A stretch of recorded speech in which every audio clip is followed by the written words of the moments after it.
The wind howled through the trees, carrying the scent of damp earth and pine needles. My best friend, Jake, and I were deep into our weekend hiking trip, miles away from civilization, surrounded by nothing but nature.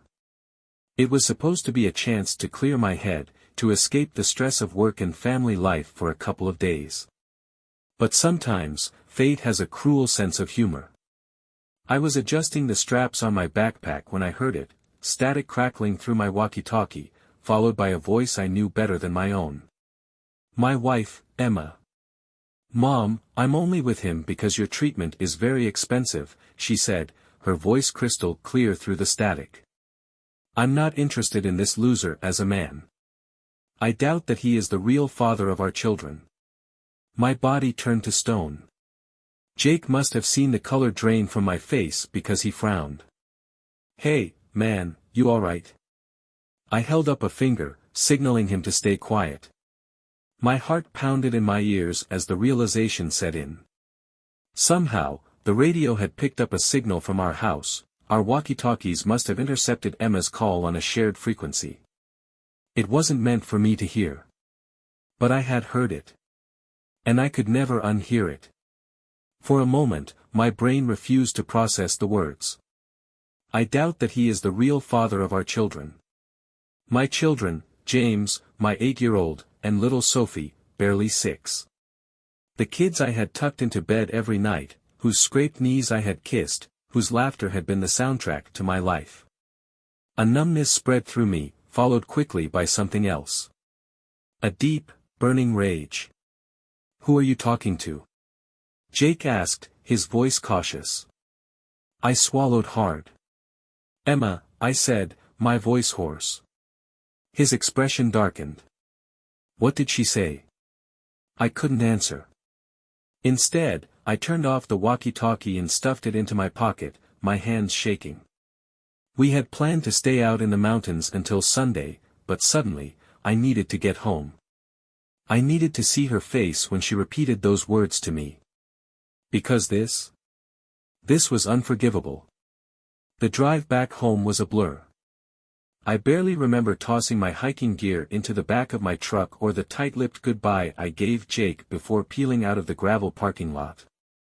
My hands gripped the steering wheel so hard my knuckles turned white, and my mind raced faster than the engine roaring beneath me. Emma's voice kept playing in my head. "I'm not interested in this loser as a man. I doubt that he is the real father of our children." Every mile closer to home felt like a step closer to the edge of a cliff. By the time I pulled into our driveway, my anger had settled into something colder, something more calculating. I needed answers. But more than that, I needed proof. I stepped inside quietly. The house smelled like lavender and freshly brewed coffee, a cruel contrast to the storm brewing inside me. Emma was in the kitchen, humming to herself, completely unaware that her carefully constructed world was about to collapse. "Hey, you're back early," she said, turning with a smile, that smile. The same one that used to make me feel like the luckiest man in the world. Now, it made me sick. I forced my expression into something neutral. "Yeah." Trip got cut short. She walked over and wrapped her arms around my neck. I let her. Her touch used to feel like home. Now, it felt like a lie. "Everything okay?" she asked, pulling back to look at me. I studied her face, searching for guilt, hesitation, anything that would betray her. But she was good. Too good. "Yeah," I said. "Just tired." Lies. Just like hers.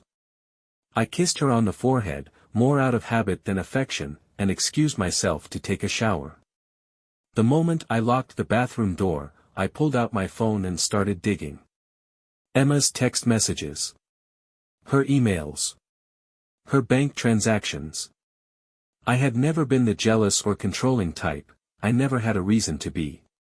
But now, I was a detective in my own home, searching for the truth about the woman I had trusted with everything. And then, I found it. A bank transfer. $3,000. Sent to a name I didn't recognize. My stomach dropped. Who the hell is Ethan Keller? I copied the name and pasted it into Google.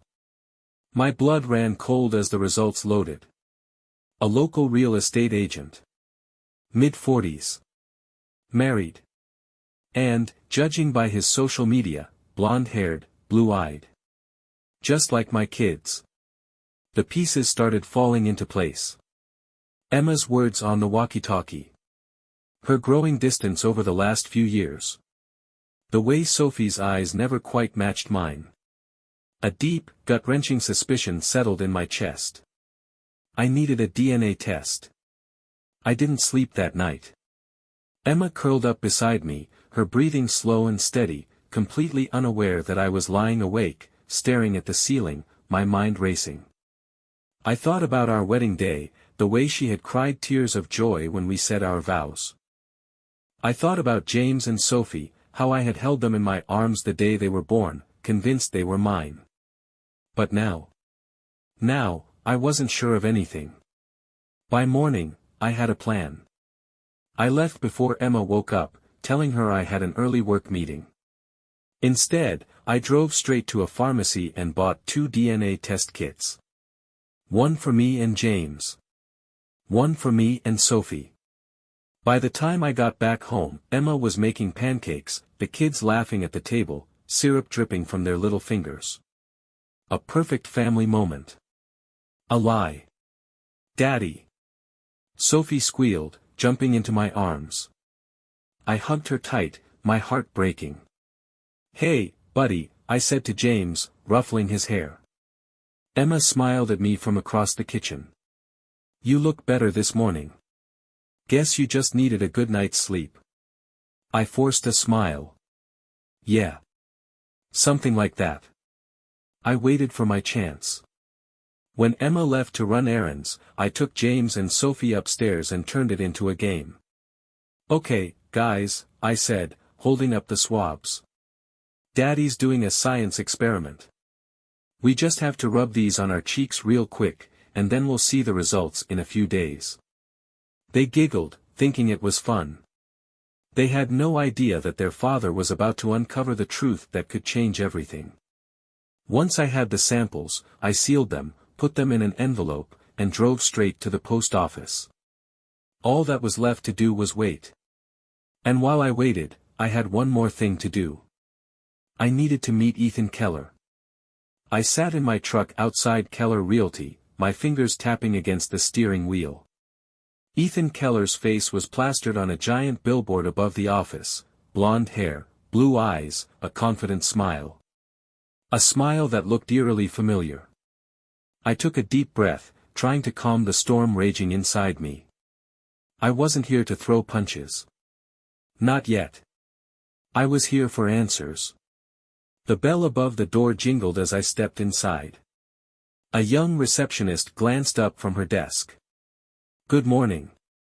How can I help you? I need to speak with Ethan Keller. She hesitated. Do you have an appointment?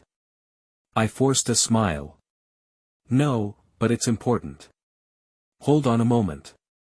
She disappeared into the back office, and I took the chance to scan the room. Family photos lined the walls, Ethan with his wife and kids. His blonde-haired, blue-eyed kids. My stomach twisted. A minute later, the door swung open. Ethan Keller stepped out, his smile polite but guarded. I'm Ethan. What can I do for you? I studied his face, searching for something, guilt, recognition, anything. You don't know me, I said, but I think we need to talk. It's about Emma. His face twitched, but he quickly covered it with a neutral expression. Emma? He chuckled nervously. Emma who? I stepped closer. My wife. Emma. The color drained from his face. He knew. You've got the wrong idea, he said, already backpedaling. I don't know what. Cut the crap, I snapped, lowering my voice. I know about the money. The $3,000 she sent you. And I know my wife said something yesterday that makes me question if my kids are even mine. He swallowed hard. That hesitation told me everything. I'm not looking for a fight, I said, my voice steel. I just want the truth. Ethan exhaled sharply, running a hand through his hair. Look, man, this isn't how I wanted this to happen. So it's true. My chest tightened. You and Emma. It was a long time ago, he interrupted. Before you two even got married. My breath caught in my throat. Before we got married. The timeline clicked into place. Emma had been with Ethan before me. But that wasn't the worst part. Ethan hesitated before saying the words that would shatter my entire world. She told me there was a chance that James was mine. I stood there, frozen, Ethan's words echoing in my skull. She told me there was a chance that James was mine. The air in the office felt thick, suffocating. My fists clenched at my sides, but I forced myself to stay in control. If I lost it now, I'd get nothing. Ethan shifted uncomfortably. Look, man, I didn't know for sure. I swear. Emma never wanted a test. She told me it didn't matter. Didn't matter. Didn't matter. James, my son, the boy I raised, the boy who looked up to me, the boy who called me dad. I felt sick. How long have you known? My voice was quiet, dangerous. Ethan hesitated, then sighed. Emma told me a few months after she married you. He rubbed a hand over his face. She called me out of nowhere. Said there was a chance James was mine but that she was staying with you. That it was better this way. Better for who? Certainly not for me. Not for James. You've never tried to be in his life? I asked. Ethan shook his head. She made it clear, she didn't want to stir up trouble. And honestly, I was a mess back then. I wasn't ready to be a dad. By the time I got my life together, he already had you. I figured, what was the point? I let out a hollow laugh. The point? The point is, I've spent the last 8 years raising a kid who might not even be mine. The point is, my whole life has been built on a lie. Ethan looked genuinely guilty. I never meant to hurt you, man. I took a step closer, lowering my voice. Did you ever sleep with her again? After she married me? His eyes widened. No. I swear. I cut ties with her after that conversation. I never even saw her again. I stared at him, searching for any sign of deception. He looked nervous, but not like a liar. Maybe he was telling the truth. Maybe the betrayal happened before the wedding, not after. But that didn't make it any better. I turned to leave. I had what I came for. Hey, Ethan called after me. Are you gonna tell James? I stopped, my hand on the door. Was I? The truth was an avalanche. Once it started, it couldn't be stopped. I don't know, I muttered, and walked out. The drive home felt like a dream, a nightmare I couldn't wake up from. My knuckles were white on the steering wheel, my mind a storm of memories and what-ifs.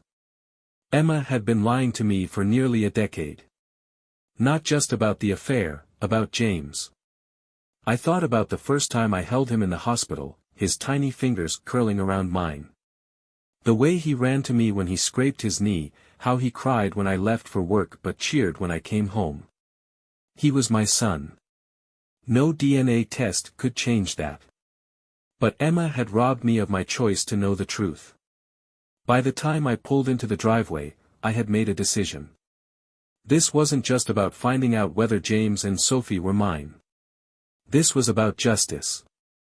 About making Emma face what she had done. I stepped inside and found her in the living room, curled up on the couch with a book. She looked up and smiled. That same smile. The one I had fallen in love with. Hey, you're home early again, she said, setting the book down. I stared at her, really looked at her. For years, I had seen my wife. Now, I saw a stranger. Yeah, I said, my voice calm. We need to talk. Her smile faltered. About what? I sat down across from her, leaning forward. No more games. About Ethan Keller. The color drained from her face. For a long moment, she didn't speak. Didn't even breathe. Then, slowly, she sat up straighter, forcing a nervous chuckle. I don't know what you mean, she said, but her voice betrayed her. Lies. Even now, she was lying. I pulled my phone from my pocket and placed it on the table between us. I spoke to him today. Her eyes flicked to the phone like it might explode. You, she swallowed. What did he say? I leaned back, crossing my arms. He told me about the money you sent him. He told me about the conversation you had right after we got married. About how there was a chance James wasn't mine. Emma's lips parted, but no words came out. She was caught. I watched the emotions play across her face, shock, fear, guilt. Then, something else. Something cold and calculated. I was going to tell you, she whispered. I let out a humorless laugh. When? On my deathbed? She flinched. I didn't know for sure. That's why I never said anything. I chose you. I wanted our family to stay together. I shook my head. No, Emma. You chose yourself. You chose to protect your secret while I raised a child who might not even be mine. Tears welled up in her eyes. I didn't think it mattered. You love him. That's not the point. My voice rose, and for the first time, real fear flickered in her expression. I took a deep breath, forcing myself to stay in control. She tried to reach for my hand, but I pulled away. Did you ever cheat on me after we got married? I asked. Her lips trembled. No. I wanted to believe her. But after all these lies, how could I? I stood up, looking down at the woman I had once trusted more than anything in the world. I stopped paying for your mother's treatment. Her eyes snapped up. What? I blocked my cards. Cancelled the payments. My voice was ice. From now on, your mother's care is your responsibility. Tears spilled down her cheeks. Please, don't do this. She needs that treatment. She can ask Ethan for help. Emma gasped like I had slapped her. But I wasn't done. I packed your things. You and the kids are going to stay with your mom, I said. It's time for her to hear the truth about her perfect daughter. Emma covered her mouth, sobbing. But I didn't care. She had spent years living a lie. Now, she was about to face reality. Emma sat frozen, her hands shaking. You don't mean that, she whispered. I didn't answer. I just walked past her, up the stairs, and into our bedroom. The suitcases were already packed. Her clothes. The kids' things. Everything she would need to leave. When I came back down, she was standing now, her eyes wide, desperate. Please, let's talk about this. The kids. The kids are coming with you, I said flatly. I need time to figure out what happens next. Her breathing hitched. You can't just throw me out like this. I stepped closer, lowering my voice. I could do a lot worse, Emma. But right now, I just want you gone. A moment passed. Then another. And then, she nodded. She wiped at her eyes, swallowed her sobs, and moved to pick up the suitcases. As if she knew there was no way out of this. But then, her phone rang. She startled, fumbling for it, then went pale when she saw the screen. I snatched it before she could react. The caller ID said, Mom. I held it up between us. Let's put her on speaker, I said. Emma shook her head wildly. No. I answered anyway. Hello. There was silence on the other end. Then, an older woman's voice, her mother's voice. Wait, she said, slowly. Who is this? I took a deep breath. It's me, I said. Emma's husband. More silence. Then. I see. There was something in her tone, something cautious. Something that made my skin crawl. She's right here, I continued, my grip tightening on the phone. And I have some questions for both of you. Emma lunged for the phone, but I was faster. I took a step back and turned on speaker. Her mother sighed. I assume you found out. I stared at Emma, my pulse pounding. Found out what? A long pause. Then, her mother spoke again. Before I say anything, you need to see something. I frowned. See what? In my house, she said. In my bedroom closet, there's a black box. Tell Emma to bring it to you. Then call me back. I looked at Emma. She was shaking. She wouldn't meet my eyes. Her mother's voice turned sharp. Emma. Do it. Now. Emma took off running. I stood there, heart hammering in my chest, listening to my wife's hurried footsteps as she rushed upstairs. I had no idea what was in that box. But whatever it was about to change everything. Emma returned minutes later, clutching a worn black box against her chest like it held all the secrets of the universe. Her face was pale, her eyes red-rimmed, and for the first time since this all began, she looked truly afraid. I snatched the box from her hands and set it down on the kitchen table. Open it, I said. Emma hesitated. Her fingers trembled as she reached for the latch, and for a brief moment, she looked up at me, her lips parting like she wanted to beg me not to do this. Too late. I flipped the latch myself. Inside, nestled among old documents and loose papers, was a single videotape. I frowned.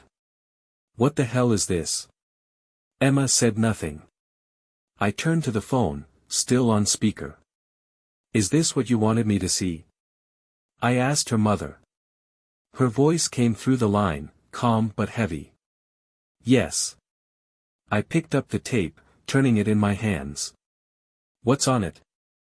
Her mother hesitated. Then, she said 5 words that sent ice through my veins. The truth about your marriage. My grip tightened. Play it, she said. Then call me back. The line went dead. I turned to Emma, my pulse hammering. What's on this tape? Tears streamed down her face. Please, she whispered. Don't. I didn't listen. I grabbed the old VHS player we still had in the basement, plugged it into the living room TV, and slid the tape inside. The screen flickered, static crackling for a moment before the video began. And what I saw, shattered everything. The footage was grainy, old. A dimly lit hotel room. A woman sat on the bed, facing the camera, legs crossed, sipping a glass of wine. Emma. She was younger, maybe 10 years ago, right before we got married. She was wearing a silk robe, her hair slightly tousled like she had just been with someone. And then, a man walked into the frame. Not Ethan Keller. Someone else. Someone I had never seen before. He sat beside her, wrapping an arm around her waist, whispering something in her ear. Emma laughed. And then she spoke. God, I hope he never finds out. The man smirked. Your fiancé. She nodded, taking another sip of wine. If he ever knew about us, he'd leave. And I can't afford that right now. Not with everything going on with Mom. I felt like I was going to be sick. The man chuckled. You really think he's going to raise another man's kid and never suspect a thing? Another man's kid. My breath hitched. Emma leaned into him, eyes dark with something that looked like guilt, but not enough to stop her. "He loves me," she said. "He'll never even question it."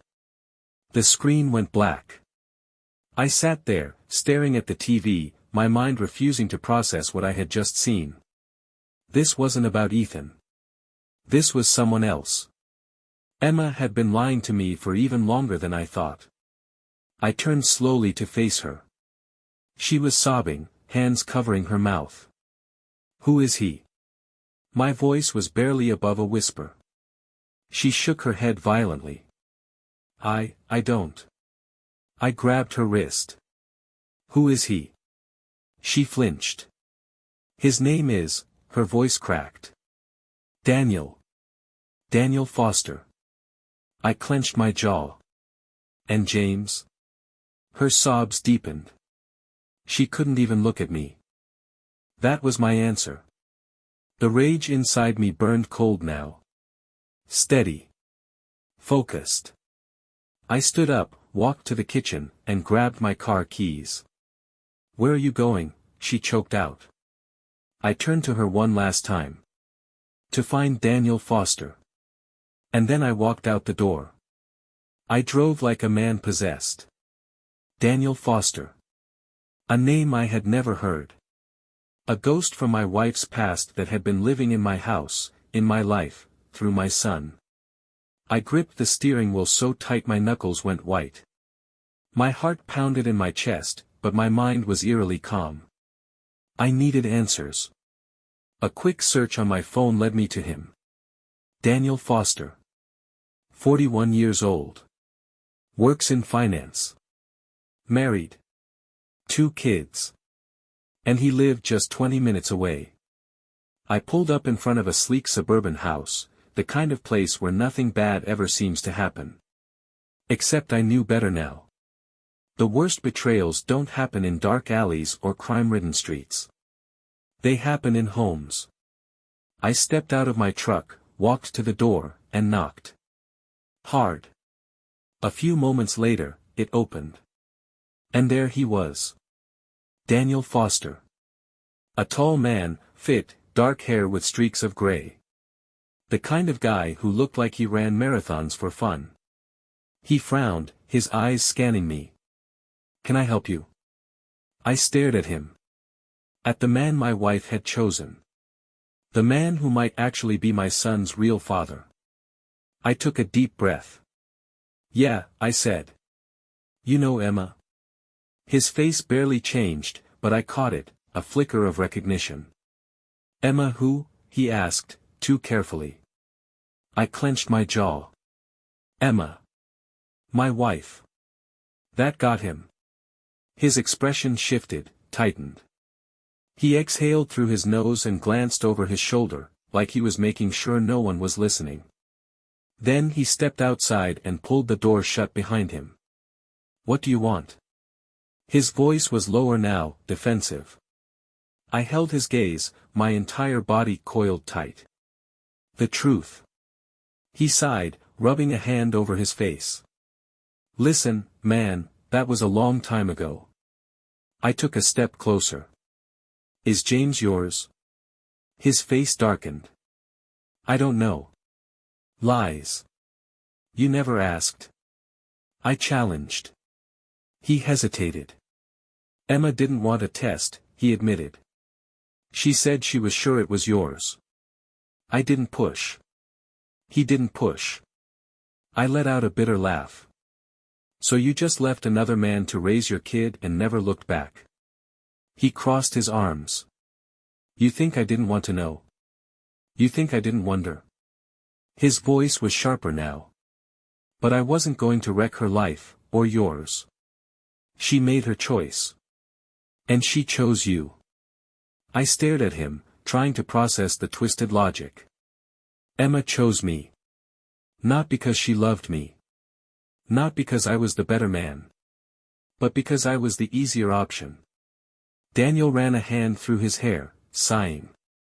"Look, I get why you're upset. But I had a family to protect, too." I scoffed. "And what about mine?" He had no answer for that. I turned away, shaking my head. I had come here for answers, but in the end, I already knew what mattered most. Emma had stolen my choice. Maybe James was mine. Maybe he wasn't. But I had been his father for 8 years. That wouldn't change. He was my son. But Emma? She wasn't my wife anymore. I turned back to Daniel, my voice ice cold. You stay the hell away from my family. And then I walked away. I drove home in silence. No music. No distractions. Just the weight of everything I had learned pressing down on me like a boulder. By the time I pulled into the driveway, the sun was setting. The house, our house, stood still, quiet, as if it was bracing for what was coming next. I stepped inside, and Emma was waiting. She had been crying. Her eyes were red and swollen, and she clutched the edge of the kitchen counter like it was the only thing keeping her upright. The kids weren't home. Good. I shut the door behind me. What did he say? She asked, her voice barely above a whisper. I set my keys down. That you lied to both of us. Tears streamed down her face. I never meant. Stop. My voice was firm.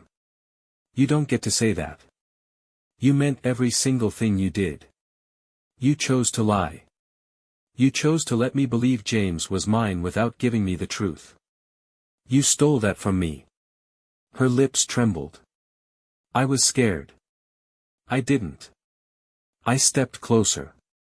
You didn't what, Emma? Think I could handle the truth? Think I wasn't good enough to stay if you told me? She flinched but said nothing. I exhaled, trying to steady the rage inside me. But I wasn't just angry anymore. I was done. You're leaving tonight, I said. You and the kids. You're going to your mom's. Her face crumpled. Please, let's just. There's nothing left to talk about. Her sobs grew louder, but I didn't comfort her. Not this time. Instead, I picked up the suitcases I had packed earlier and set them by the door. You can stay there until we figure out what's next, I continued. But you and I. We're finished. She covered her face with both hands, shoulders shaking. I love you, she choked out. I swear, I love you. I let out a bitter chuckle. No, Emma. You love what I could give you. You love the life I built for you. But me? You haven't loved me for a long time. Her sobs filled the space between us. And for the first time since I had overheard her voice on that walkie-talkie in the mountains, I felt nothing. No pain. No heartbreak. Just freedom. I walked past her, out the front door, and into the night. The life I had known was over. But for the first time in years, I was ready to start over.